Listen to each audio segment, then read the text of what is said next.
Hello po sa inyong lahat.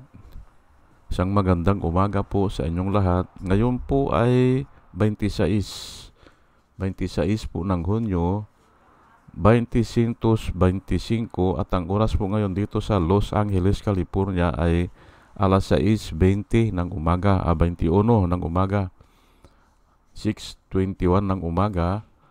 At araw po ngayon ng Huwebes at nais ko po mag-vlog mga kababayan, mga minamahal, patungkol po dito sa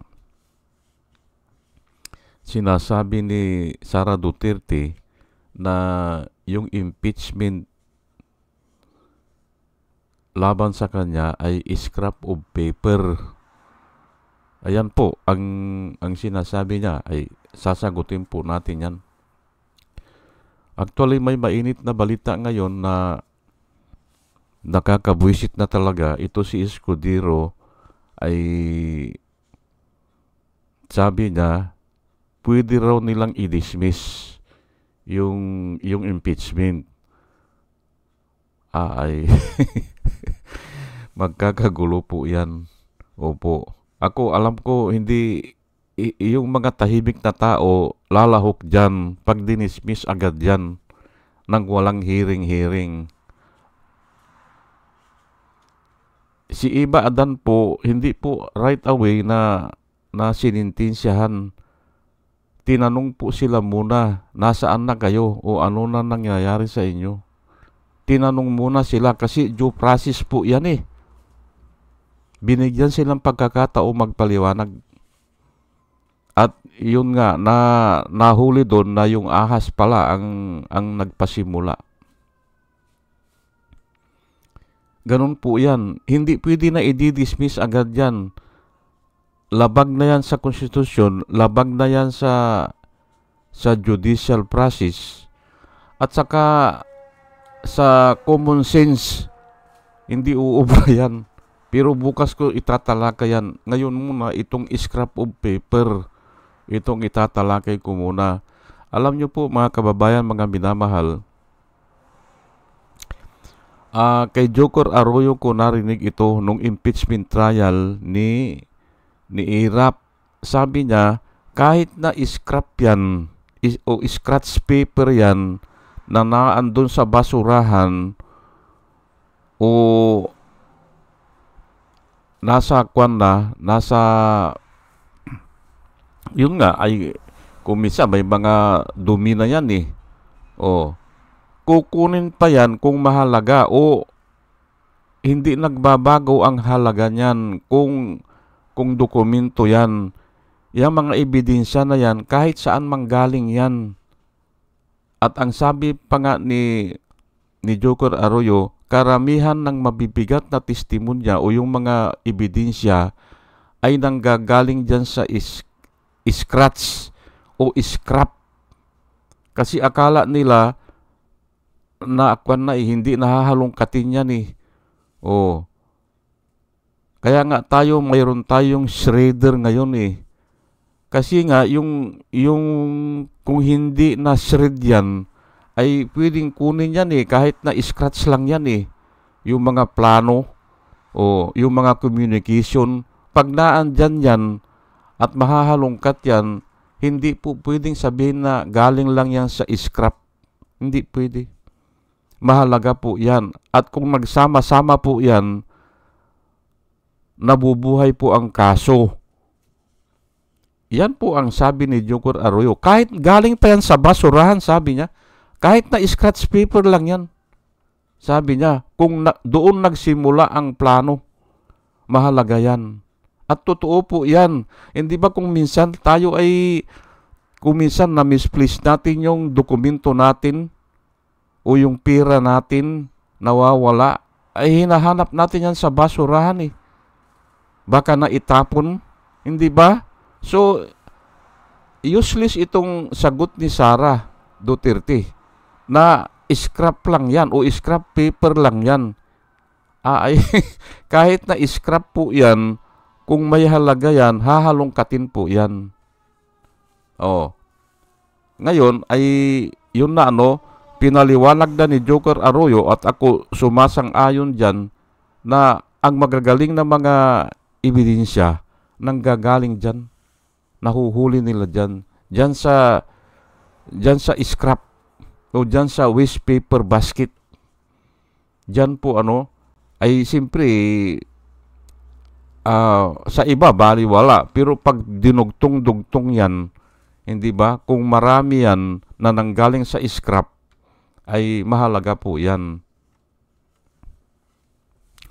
Ngayon ay bago ko po ibibigay yung Bible verse, kasi kumukuha po ako ng Bible verse ay kahapon ang tinalakay ko po ay yung ano ba yung tinalakay ko kahapon?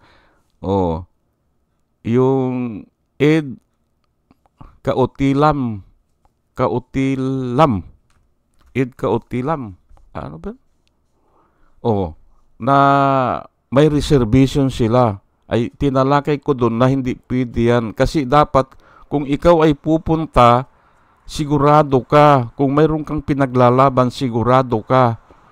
Ayan mayroon for safety precaution, for safety reason, hindi daw nila ibibigay. Magbibigay pa sila ng panibagong additional. Ay wala po yan. Kasi nga, tinalakay ko doon, kailangan mayroon kang faith. Kahit anong gagawin mo. Kaya ang ibig sabihin ng kutilam ay hindi sila naniniwala doon sa kurte. Mayroon pa silang reservation. Isa yun na yan ay lumalabas na pagsuway po yan sa batas o pagsuway po yan sa order o sa peace and order situation. Kasi nga hindi ka maniniwala sa sa authority. Di ba? Ganun po yan. Samantalang ang sinasabi ng Biblia, obey governing authority. At ginawa po ni Jesus Christ yan. Kahit na siya ay walang kasalanan, kahit na alam niya na gawa-gawa lang yung kaso niya, pero pumayag siya na ipako siya. Yan po ang katotohanan dyan, yung obey governing authority. Kasi naniniwala siya na may Diyos. Na ikuan siya ng Diyos, i-justify siya ng Diyos. Na siya ang pinakamakapangyarihan sa lahat. Ganun po yan. Sinagutan ko yan kahapon. Ngayon ito naman scrap of paper. Sasagutan po natin yan. Biblia po ang ating gagamitin. Pero bago ang lahat ay hayaan nyo muna na batiin ko po muna itong mga sumusubaybay sa atin at pasalamatan. Ito po sila at salamat po sa inyong lahat. Si Pussycat, si Doris May, si Antonino Leonel, Ebi Compio, Joey Valenzuela. Salamat po sa inyong lahat. Third pangatlo, Yoser NB, Parot, Pabs Naranja, Romel Solier, Padwaloy Trabier, Andres Sanario, Jonah Canao, Rosana Kawili, Ber Orozco, Ernie Caliago, Christine Joranas, Digna Umali, Julie Antan, Jose Labir Niabot, Andy Gimpaw, Yoser GH, RC Guillermo, Joseph Angelo, Mayra Medina, Rafael Aquilato, Mayit Hensio, Deo Yanong Bilya, Lagueño, Mr. Yang Toy, Emilita Roa, Monica Dongsao, Richard Jamura, User Kiki, User XQ, Nelson Nocop, Salvacion Akisar, Sinaida San Andres, Joey Chavez, Ramon Junior Rojas, El Villarreal, Rose Jack Normi, Arnel Araujo, Vicente Tablati, Sweet Potato, Coco Guid, Orly Nunez, Estrella Rombano, Arian Mendoza, Nieves Olaviris, Aldrin Impalmado, Malaya Mendoza, Rolando Dordas, Mir Cabrera, Rolando Oliver Mamon ng Lapas Iloilo, Ana Maria Aldisimo, Eli Casli, Maria Rivera, Marudaan, Manuel Dimwa, Arvin Silot, Nila Kuamag, Chicken Farmers TV, Online Picolio, Pico Muobre Concepcion Barsi, Bobby P. Salamat po sa inyong lahat. At ito naman po ang mga vloggers na nire-recommenda ko po sa inyo na ating panoorin at suportahan. Ito po sila, Michael Apasible Bulletin, Attorney Insurrecto, Bunyog Pagkakaisa, Vlogcaster Armandin, Engineer Tutuka Osing, Aling Marie, Mister sa totoo lang to, Christian Isgira, PMT, GR Vloggers, The Action Man, Roja Pantors, Divina Apostol, CG Pichay, Kapihan ni Ata at Ago, Demjus Johnny, Kakamping, ang Bataswid, Atty. Claire Castro, Ka Waldi Carbonil, Atty. Silo Magno at saka si Kristan. Ugaliin po natin na makinig sa kanila at marami po tayong matututunan sa kanila. At nakikita ko po na sila ay nagbablog para po sa ikabubuti ng bayan. O sige po, at tayo po ay tuloy-tuloy na sa ating discussion. Hindi po pwede ang scrap of paper lang ang isasagot niya. Opo, hindi po pwede yan. Ay blanket denial po yan eh. Walang meaning yan o walang value. At sinabi ko na nga, kahit na galing pa sa scratch paper o scrap o dun sa basurahan ng ebidensya, mahalaga po yan. Yan po ang napatunayan natin noong impeachment trial ni Irap. Opo. Romans 1:20. Ito po ay patungkol sa mga ebidensya, ha? Patungkol po ito sa ebidensya. Na ang ebidensya ay hindi lang pala diyan sa yang paper eh, hindi lang. Hindi kahit na yung hindi natin nakikita, ebidensya po yan. Opo, ito, babasahin ko lang po kaya hindi pwede natin na sabihin na scrap of paper yan. Iisang bagay lang po yan. Opo, iisa. Pero dito, makikita natin dito kung ano talaga ang ebidensya na undeniably. Hindi mo pwedeng i-deny. Opo. Ito po, babasahin ko na po For ever since the creation of the world, God's invisible qualities, His eternal power, and divine nature have been clearly seen, being understood from what has been made, so that people are without excuse. Ayan po ang nakasulat po. For since the creation of the world, God's invisible qualities. Hindi po natin nakikita ang Diyos. Hindi po natin nakikita yung qualities niya. Pero alam natin na naandyan. Bakit? Ay dahil nga sa mga ebidensya. Hindi ba? At sinasabi dito, pag hindi ka pa maniwala dyan, dahil dyan sa mga ebidensya na yan, marami po yan eh. May kwento ng mga tao, may scripture, o may nakasulat, may yung tao mismo, ay paano nagkaroon ng tao, hindi ba? Mga ebidensya po yan eh. At yung hindi raw nakikita, invisible qualities eh. Kahit na nga yung hindi natin nakikita, ebidensya po yan eh. At kung hindi ka pa maniwala dyan, ay ito si Sara Duterte, ang nilalaban lang niya, scrap of paper lang eh. Hindi lang po yan ang ebidensya. Ang mga ebidensya po, marami yan. Marami po yan. Na hindi pwedeng i-dismiss agad yan ng Senado kasi nga ay ang nakasulat po ay trial will proceed. Tanggalin na natin yung fourth with. Tanggalin na yun. Pwede na. Tanggalin natin yung fourth with. Trial shall proceed. Anong ibig sabihin yan? Adi magta-trial. Hindi pwedeng i-dismiss yan. Mas grabe po yan pag sinabing dismiss. Mas grabe po yan. Labag po talaga sa batas yan o sa konstitusyon. Wala po sa hulog. Kahit na yung pag-una kong salita kahit na ang Diyos alam na nga na ang nangyari lahat Tinanong pa si Eva Adan hindi ba? Anong nangyayari sa inyo? Saan na kayo? Hindi ba? Tinanong pa kasi nga due process po yan At doon nakuha natin, mga mambabatas natin, ang due process. Here first before decide. Pakinggan muna. Hindi yung, sige. Ang nakasulat po dito, ever since the creation of the world, sabi niya, simula pa eh. Hindi ba?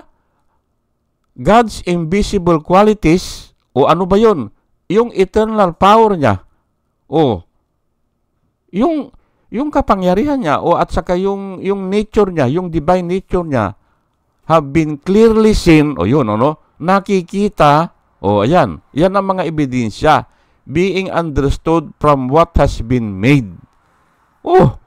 Hindi ba? Kailangan ang kwan yung i-analyze mo po yung mga ebidensya. Hindi pwede na sasabihin mo lang na scrap of paper yan. Hindi pwede. Kahit na nga galing na yan sa kubita Opo. May tain na yan. Titignan pa rin yan kasi kung ebidensya yan. Opo. O scratch paper yan na doon sila nagplano. Katulad yan ay Marie Grace Piatos. Hahanapin yan, hindi ba? Dahil nakasulat, hindi ba? Job 12 verse 7 hanggang 10. Ito po ang sabi po ni Job dito, alam niyo po si Job ay magaling ito Opo. Lahat ng sinulat ni Job ay talagang nakakabilib po At halos kakaiba po sa sulat ng iba. Opo. Kakaiba talaga ang sulat ni Job. Kaya nga, pag nagbabasa ako dito ay namabangha ako But now, ask the beast. Tanungin mo raw yung mga kwan, yung mga hayop, yung mga, hindi lang hayop ito yung talagang mga hayop na ibang klase ito yung kumakain ng tao siguro ito, and I will teach you. Ayan, hindi ba? And the birds, ang ibig sabihin ay tanungin mo yung mga ibon, sabi niya, of the air, and I will tell you. Ayan po. Hindi ba? Kahit na nga kahit na nga yung mga ibong kanya tanungin mo yan tanungin mo rin yung mga beast. Mga leon siguro yan, mga tigre. O yung mga reptile. Or speak to the earth. Kahit na nga yung mundo speak to the earth, sabi niya, and it will teach you, and the peace of the sea. Pati pala yung mga kwan mga isda sa dagat sa karagatan, hindi ba? Will explain you. Who among all this does not know? Alam nila yan. Alam po. That the hand of the Lord has done this. In those hand is the life of every living thing and the breath of all mankind. Alam nila yan. Alam nila, Pero yan ay, siyempre, nag-imbestiga ka. Nag-imbestiga. Ay, sabi nga niya, ask, o kaya, yung speak to the earth, sabi niya, tanungin daw yung mga ibon at yung mga yung mga isda sa karagatan, hindi ba? Ay si kwan nga si David ang sabi niya the heavens declare. Yung majesty ng Diyos, sabi niya. Pag nakikita mo kanya yung bituin sa langit, hindi ba? Yung buwan o yung araw, nakikita mo yan, dinideclare yan Night after night, day after day, sabi niya, dinideclare yan. Totoo po yan? Ay, totoo po yan Ay, ngayon, sasabihin niya ngayon, ito, scrap of paper. Wala pong scrap dyan. Lahat po yan mahalaga kung nag-iimbestiga lang tayo. Ayan po ang ibig sabihin. Ay, Yung isang Makata na aywan ko kung sinong sumulat Oh, ang sabi niya, dahil ito ay panahon pa ni Kwan ito, ni Tandang Sura Oh. Oh. Ay si Tandang Sura ay naggagamot ng mga sugatan niyan Oh. Nagpapakain ng mga sundalo, yung mga katipuniro, hindi ba? Mayaman yung si Tandang Sura Ngayon, mayroon daw doon sa bahay niya, mayroon daw na malaking puno. Siguro acacia tree. Oh. Ang sabi ng Makata, kung nagsasalita lang kanya itong acacia tree na ito sila ang buhay na testigo. Sabi nga Oh, kung ano ang kung ay simpre nakita nung kwan siguro nung acacia tree, paano nagpakain ito si Tandang Sura. Oh. Diyan sa kwan yan sa Novaliches po yan Oh. Ito ang buhay na saksi. Sabi nga yung century old na kwan doon, na acacia tree siguro yan o kung ano yan. Oh. Yung po ang masasabi ko. Kaya po wala pong scrap. Walang value yan. Lahat po pwede Kahit na nga, sabi nga ni Joker Arroyo, galing pa sa kanya sa basurahan mahalaga po yan. O sige po at hanggang dito na lang po at sana tayo ay may natutunan. Bukas tatalakayin ko po yung nilalakad ata ni Chis Escudero na didesisyonan daw nila at wala daw magagawa ang tao Opo, pag dinesisyonan nila na dismiss ang kaso, ay mas grabe po yan. O sige po, hanggang dito na lang po at sana po ay may natutunan tayo at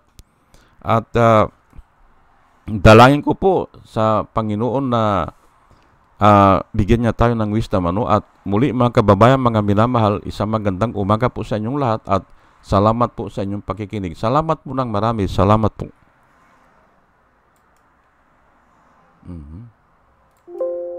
Oh.